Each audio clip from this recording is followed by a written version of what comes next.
জানেন কি?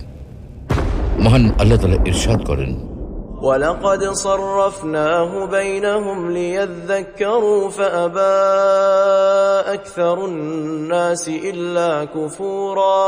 আমি তাদের মধ্যে বিভিন্নভাবে নিয়ামত বিতরণ করি যেন তারা স্মরণ করে, কিন্তু অধিকাংশ লোক অকৃতজ্ঞতা ছাড়া কিছুই করে না। আসসালামু আলাইকুম ওয়া রাহমাতুল্লাহ। প্রিয় দর্শক, আজকে আমরা খুবই জীবন ঘনিষ্ঠ একটা বিষয় নিয়ে আলোচনা করতে চাই। আমাদের জীবনে নানান দুঃখ কষ্ট, জীবন জীবিকার অনিশ্চয়তা এবং অর্থ কষ্ট নিয়ে বিস্তারিত আলোচনা করতে চাই। কেন আমাদের জীবনে এইসব দুর্যোগ ও দুঃখজনক ঘটনা ঘটে, তার প্রকৃত কারণ অনুসন্ধান করতে চাই। প্রিয় দর্শক, ইসলাম বিদ্বেষীদের একটা কমন প্রশ্ন, আল্লাহ থাকতে এত প্রাকৃতিক দুর্যোগ কেন? এত ভূমিকম্প হয় কেন? বন্যা হয় কেন? দুর্ঘটনায় এত মানুষ মারা যায় কেন?